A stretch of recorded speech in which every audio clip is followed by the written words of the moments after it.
Këshilli Bashkiak i Vlorës miratoi këtë të martë mes debateve dhe diskutimeve projekt buxhetin e bashkisë për vitin 2026. Ky do të jetë një nga buxhetet më të mëdhenj për Vlorën dhe njësitë administrative dhe kanë shifrën e 4.5 miliard lekëve apo 45 milion euro. Gjatë diskutimit, këshilltarët e mazhorancës thanë se ky është një buxhet i mirë i bashkisë së Vlorës. Sipas tyre, është një buxhet me forcë vendore me pak vartësi nga qeveria. Një shembull pozitiv që Bashkia e Vlorës tregon forcë dhe ku 64% e buxhetit i jep autonomi vendore.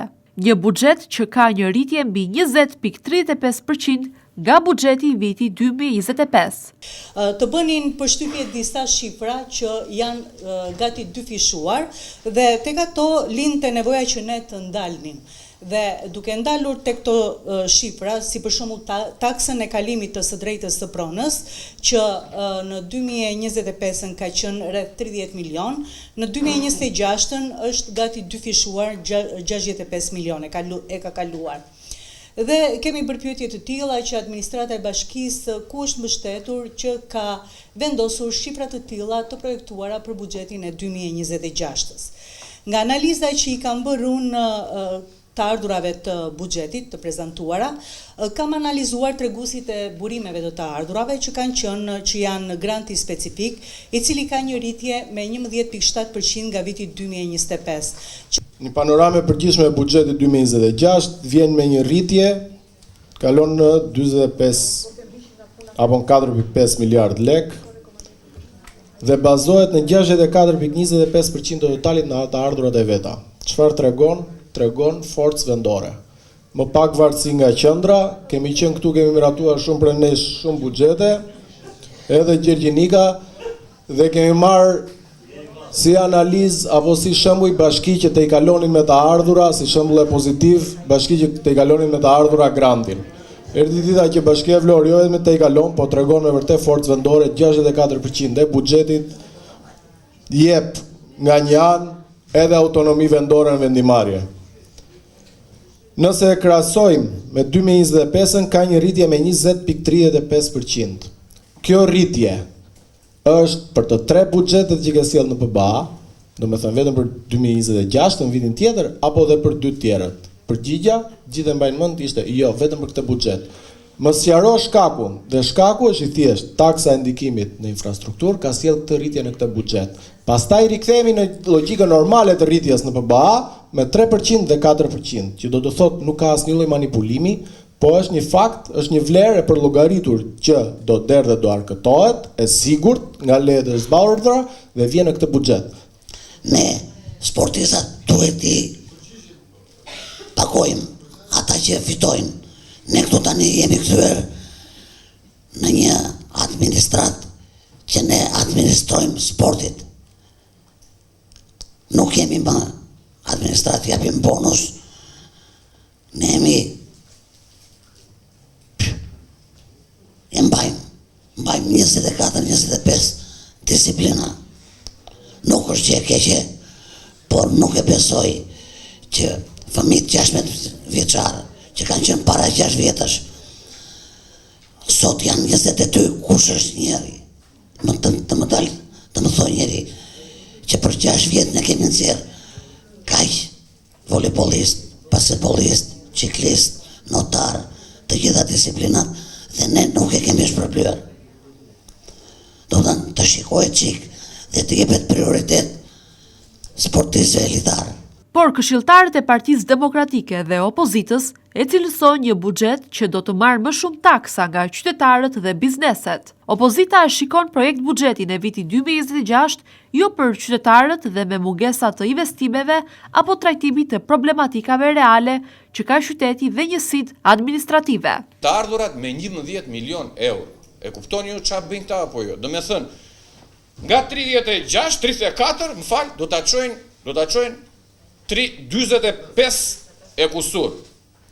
Pra 11 milion euro më shumë. Tani o këta zotrin, thash dhe njëru, kanë një aftësi të veçantë, ose këta janë shumë të paaftë, ose këta zotrin duhet të pranojnë këtu publikisht, që për vitin që do të vi, ju zotrin të nderuar do të merrni më shumë taksa qytetarëve, sepse këtë e keni të shkruar Edhe te kjo, përsëri, faqja 4. Më mirë te kjo faqja 4 themu se po vajtëm shumë larg pastaj dalin ato arzuallet e tjera.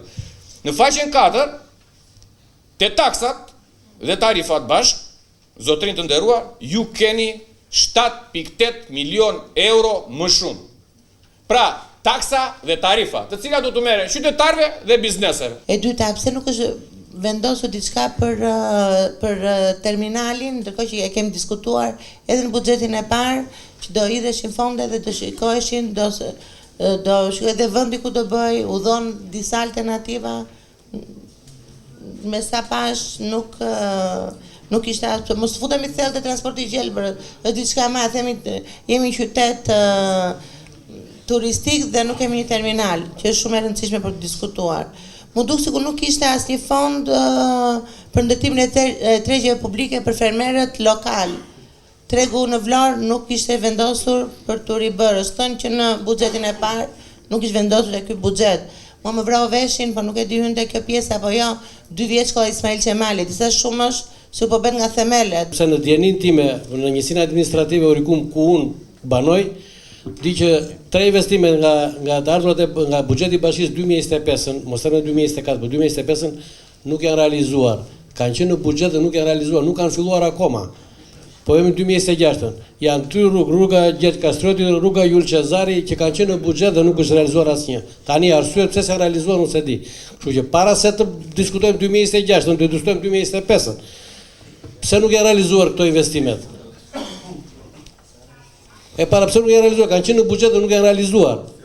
E dyta e kam thënë dhe kur 2 kryetarëve pararës, po edhe kryetari po diskutojmë me kryetaren që kur bën këto investime, investimi nuk është vetëm qytet jo. Të vesh në shkollën në Orikum, në njësinë administrative Orikum kanë ngelur 2 shkolla. 2 shkolla të mesme. Shkolla e mesme Hasan Milli në Dukat Fush dhe shkolla në Orikum. Shkolla e mesme në Dukat Fush ku ka ngel është, nuk e di nëse keni, duhet është investime 0. Të paktën në shkolla, mirë ata se janë mbyllur gjitha shkollat, 2 shkolla kanë ngelur. 2 shkolla që kanë nga 50 nxënës. Po ktheheni kokën njëra nga sepse ato buxhetin që keni rritur si vjet e keni çuar nga 20 nga 30 në 45 15 milionë euro që janë shtuar janë të ardhur nga taksa infrastrukturës që shumica e investimeve janë në njësinë administrative Orikum. Kryetarja e Bashkisë së Vlorës, Brunilda Bersini, në fjalën e mbajtur përpara këshilltarëve, tha se Vlora duhet të trajtohet edhe nga opozita si një qytet ku jetojmë të gjithë bashk. Kur ne flasim për fondin e pagave, duhet të kemi të qartë të gjithë secili, edhe për publikun, fondi pagave është me vendim të Këshillit Ministrave. Ne nuk japim paga se duam të japim paga, por japim paga sipas vendimit të Këshillit Ministrave gjithë punonjësit përcaktuar sipas kategorive. Të lutem. Ja mos më flet. Të dëgjova, më dëgjoj. Të dëgjova as të vjen mirë përgjigja, e kuptoj edhe këtë që të vjen mirë përgjigja. Po më lutem të sqaroj deri në fund, jo juve. Po, edhe vështirësia e përcaktua në shtesë buxheti e sqaruar shumë mirë nga zoti Iqmet çfarë impakti ka në të shtesë pagash, është një vështirësi që i takon me vendim të Këshillit Ministrave gjithë punonjësit do ta marrin. Por keni durimi sa të mbaroj viti që gjitha punët publike që kanë filluar, do t'ju ftojmë në inaugurimin e tyre për të do shkëlqejmë. Do të shkëlqejmë. Edhe është një ftesë që të shkëlqejmë së bashku. Boshi takon shikojë të opozitës, por po themi qytetarët të shikojnë atë që është shkruar se do të bëhet. Është ajo, po. Çfarë do shikojnë qytetarët? Çfarë do shikojnë? Kë do shikojnë qytetarët? Unë nuk e di ku ti thoni Kandahar zoti Hoxha. Gjithë lagjeve të qytetit Vlorë. Nuk i themi sepse po. I papastruar, i pis me bajt, me ujëra të zeza, pa ndryshim. Po dhe kur tentojnë të rrisim performancën me një buxhet caktuar, se kur thua performancën i buxhetit, ju thoni pse rrisni buxhetin. Ne kemi 20 punëtor janë të numër. Të lutem edhe një herë. Nuk besoj që kjo është garë zërash për mbytur zërin, të lutem keni durimin. Kemi qenë në mbledhjen e nga viti kaluar në 4 në 7 ku janë rritur numri punonjësve, ku është rritur numri punonjësve dhe pa diskutim po e them pra. Në qoftë se 20 punëtor janë të pamjaftueshëm dhe kemi bërë një analizë analitike të pamjaftueshme, ashtu siç e boni riu që qyteti ka probleme të pastrimit, të pamjaftueshëm pastrimit, dhe kur i rrisim këta dhe kur i rrit nga 20 i bën 80 dhe kuptoj që do t'i paguash ta njerëz, ju thoni po i harxhoni lekët se pagoni punojës. Tani ndani mendjen. Duam një qytet të pastër që do ta bëjmë burimet njerëzore dhe burimet njerëzore me vendimin e Këshillit Ministrave sipas pagave do paguen apo do ngrini një akuzë këtu që nuk ka bazë. Pas 3 orësh, buxheti u miratua mes protestës së opozitës, e cila nuk votoi për shkak se disa këshilltar nuk arritën që të flisnin dhe të analizonin buxhetin. 30 vota pro miratohet, asnjë kundër, 5 veta marrin pjesë votim. Sa? 10 veta marrin pjesë në votim. Faleminderit.